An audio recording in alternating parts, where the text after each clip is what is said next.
Thanks everyone for joining us today. It is Thursday, September 9th. What's in Good Order webinar. This is our second of new series webinars that we're doing in addition to our monthly webinars, making it easier for you to do business with Sons of Norway. So what we're going to cover today, insurable interest, take a deep dive. What does it mean?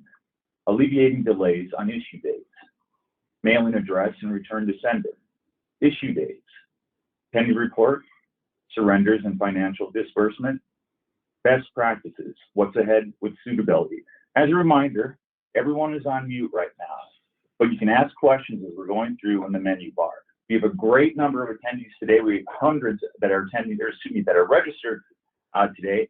And if you can attend, we recommend that you register because you will get a recording whether you attend or don't attend. So with that said, I'd like to turn it over to John. Thanks, Jared. So as this GIF will tell you, I couldn't be more excited to talk about this flashy subject of insurable interest. So I consider myself to be as excited as the gentleman from Tag Team who yells sprinkles at the end of the Geico commercial, which gets me every time. So I'm pretty pumped. So in all seriousness, so why are we talking about this? So lately, we've had a few cases where questions arose about who the beneficiary can be on a Sons of Norway account. And we thought we should probably be clear about how we look at insurable interest when it comes to issuing our paper. So this was a great opportunity. So let's just have a reminder. So for those of us who haven't been, go ahead and click. For those of us who haven't been in insurance licensing class for a while, simply put, insurable interest is the reasonable expectation of monetary disadvantage or loss resulting from the death of the named insured. So that is the quintessential textbook decision. So it seems pretty reasonable, but how does Sons of Norway view insurable interest when we're reviewing our applications? So we believe that all three potential parties to an insurance contract need to have established insurable interest at the time of issue. And I want to be a little clear about that, is it's more important at the time of issue for us to have that. There isn't nearly as much scrutiny if a beneficiary is changed after the contract is in force. But at the time of issue, the owner, the insured, and the beneficiary need to have established insurable interest. Now, as I mentioned, the beneficiary requirement is where we've gotten into some controversy of late with some of our agents, as some organizations do not require the establishment of insurable interest when the owner and the insured are the same person. We do. So I want to be very clear about that, which in the vast majority of cases, it's easily established on the form and is normal commonplace, it flows right through. But in those rare instances where it's not clear the insurable interest of the beneficiary in the circumstances where the owner and the insured are the same, we do believe that that's a gap. And I'll explain in the coming slides of how we've taken steps to resolve that issue. So how do you establish insurable interest on the application so that you're not bothering the client, you're not going through this process and retouching the application? We totally get it. So as I mentioned, the vast majority of the time, the relationship entered in the relationship field of the beneficiary satisfies that insurable interest requirement and it gets pushed through with no issue. But what are we looking for in those other cases? So what just came on the screen is a list of approved relationships that establish insurable interest with no further explanation except for 4 of them. So the first 3 I'll point out are the ones with asterisks. Those are power of attorney, guardian, and conservatorship. Those do require additional documentation in order for us to establish those relationships in order for that person to be listed as a beneficiary. And then lastly, I'll call out your attention to other. So if there are circumstances where the client is naming someone with a relationship outside of what's on this list, that's okay. But we just need a little bit more information to establish that insurable interest at the time of the application. So for example, if I'm the owner and the insured on a guaranteed issue certificate, and I'd like to leave my money to, I'd like to name my niece as my beneficiary, in the relationship field, what we would expect to see is niece and then an explanation. She's my only living relative, or she's the only person who's taken care of me, or is responsible for my last wishes, something to that effect. And that would satisfy what we need for issuing the policy and establishing that. So you're probably asking yourself, how is Sons of Norway making it easier for me to establish insurable interest? And then I would say, so glad you asked that question. It's almost as if you've seen my presentation. So how are we helping you? So first, we're doing application updates. We are amending our application to have a drop down of those common relationships that I showed on the previous slide. And for those that are other, we will prompt with a required field that asks for an explanation to establish that insurable interest on that application. This takes the guesswork out and makes it so that you don't have to remember our rules specifically. Now, I was hoping to have had this in place prior to this call, but we are working on it with our partner, Network Micro Designs, and we are expecting that to be coming in the coming days. So look for a communication from us. 2, we're getting proactive. So we've now implemented a process for further review in cases where the owner and the insured are the same person.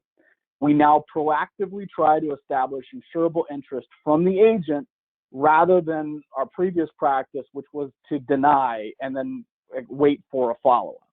We agree that was not a good experience, and we listened to the field, we listened to you, and have made a change for that to correct. Lastly, we're dropping knowledge on you. With education-based webinars and newsletters, we're trying to get the word out to ensure that our agents are aware of how we look at this subject and what we're doing to make it easier to work with us. So good stuff here. We wanted to alleviate any questions that might come from the field. And if you have questions, please feel free to add them to the questions panel, and we'll be happy to address them. Thank you for the time on this, and I will happily hand this over. All right, maybe not that exciting of information, but very useful, as John mentioned. Next, I want to talk about, in good order, alleviating delays on issue dates. So mailing and return to sender. The last thing we want to do is delay delivering the policy to your client. As you know, we're working on updates. John just mentioned some of the updates that we're doing on beneficiaries. In the meantime, there is no call out for apartment numbers or PO boxes on our e-applications. Please ensure that you're adding any pertinent information if it applies. You can see over on the left-hand side of your screen, it says home street address. On any tab that you're on, you can see in the upper right-hand corner notes. You can add any pertinent information regarding whether it's beneficiary information, their address, whatever you need. Speaking of issue dates, when will my client receive their policy? Assuming in good order, the policy will be mailed within 3 business days after issue.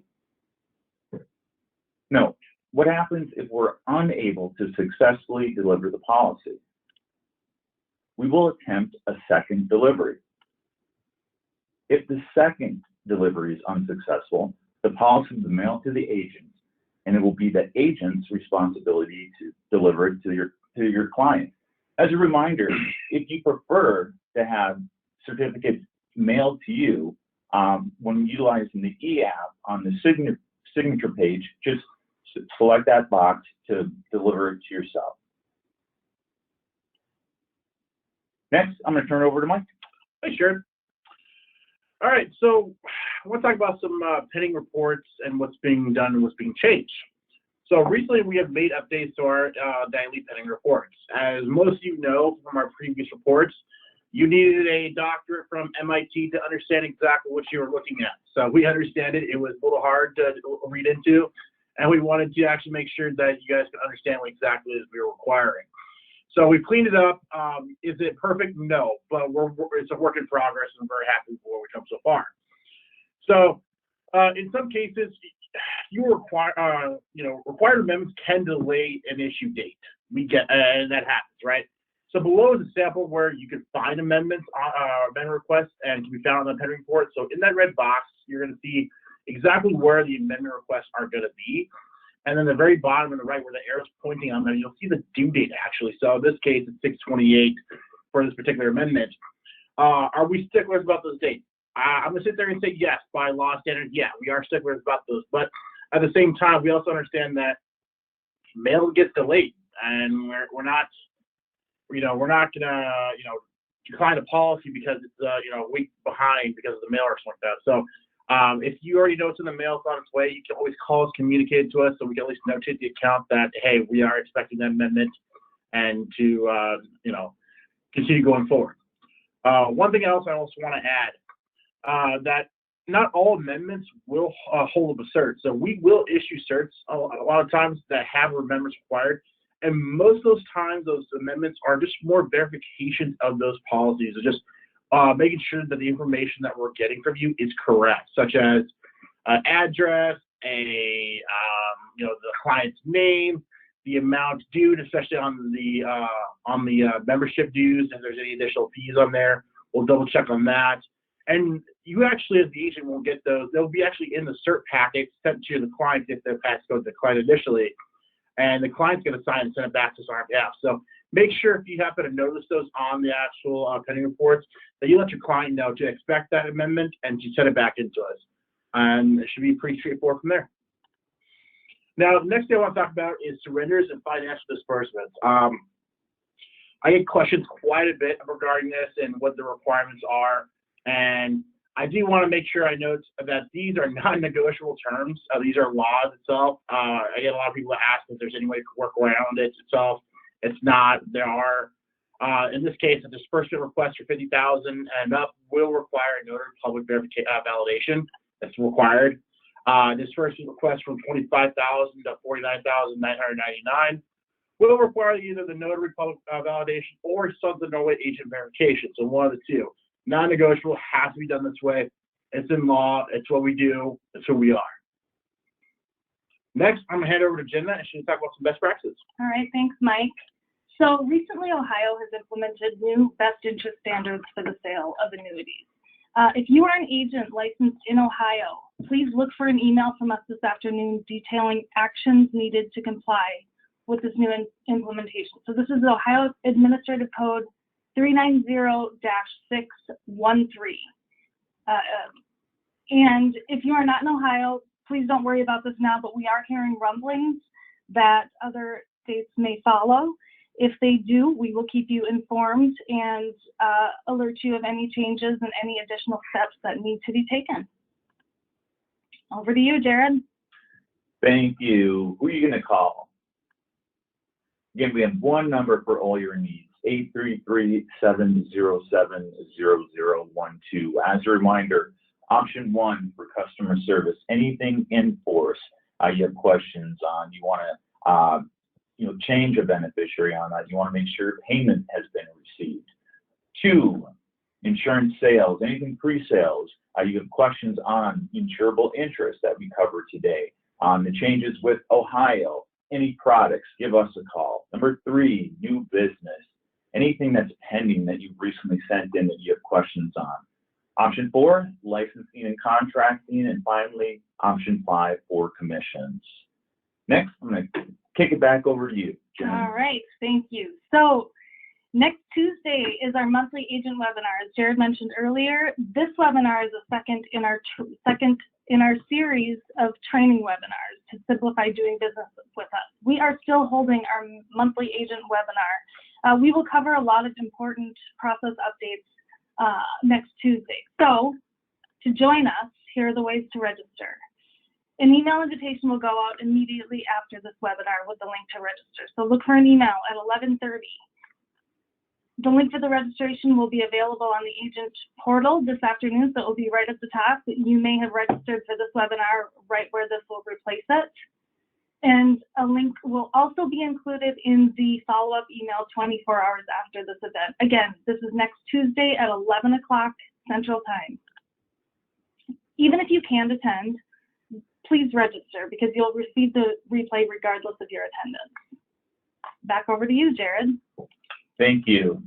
Help me help you. I don't know how many times I've said this to Mike. I'm kidding to some degree. Help us help you. We want to continue to host these types of webinars to help better serve your clients. Again, making it easier to do business with us. If you have suggestions that you would like to see us covered, we are at your service. Please email us at teamsales@sofn.com with your ideas.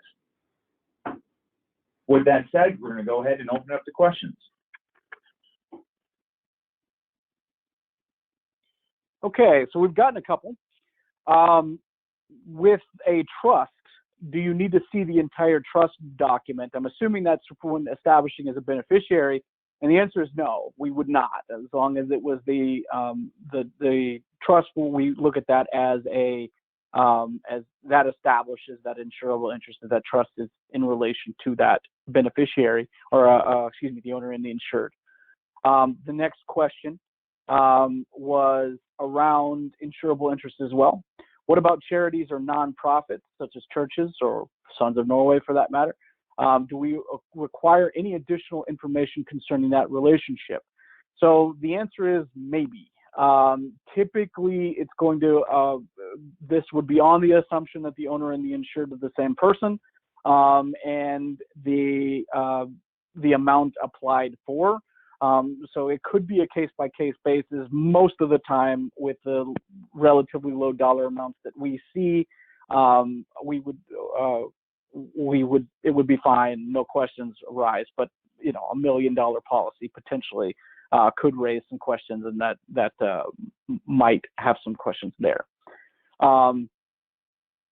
Then let's see. Can you show the number again, please? Will you go back to the slide with our phone number, please? You're actually going to show that at the end of the webinar. It's a great question. Okay. And let's see. What was the logic behind the commission change?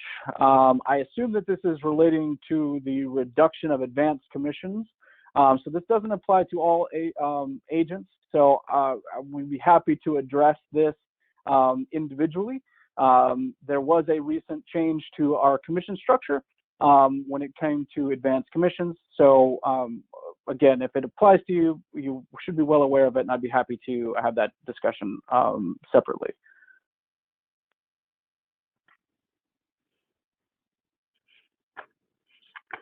All right, that's all the questions we're showing right now.